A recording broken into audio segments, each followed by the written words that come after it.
च्या हत्या प्रकरणात संबंधित बातम्या का पाहतोस असा जाब विचारत आरोपी कृष्णा आंधळेच्या मित्रानं धारूरमधील एका तरुणाला बेदम मारहाण केलेली आहे। या मारहाणीत अशोक मोहिते हा तरुण अगदी गंभीर जखमी झालाय।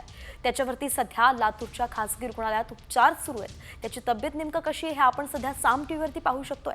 अगदी आरोपी वैजनाथ बांगर आणि अभिषेक सानप या दोघांनी अमानुष अशी मारहाण केलेली आहे। त्यांच्या अटकेसाठी आता धारूर पोलिसांचं एक पथकही मागावरती आहे, कारण हे दोघेही मारहाण केल्यानंतर फरार झालेत। तर त्या दोघांवर सुद्धा धारूर पोलीस ठाण्यात गुन्हा नोंदवण्यात आलेला आहे। दोन आरोपी तिथून पळून गेले। मोठ्याने पोरं आरडल्यामुळे आम्ही बघायला गेलो।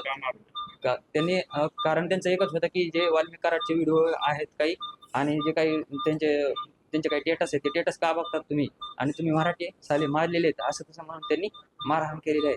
आणि त्यांची दहशत एवढी की आज पण काल पोलीस स्टेशनला पण त्यांची तक्रार त्यांनी घेतलेली नव्हती रात्री उशिरापर्यंत। पुन्हा मीडियांनी हे केल्याच्या नंतर त्यांनी तक्रार घेतली।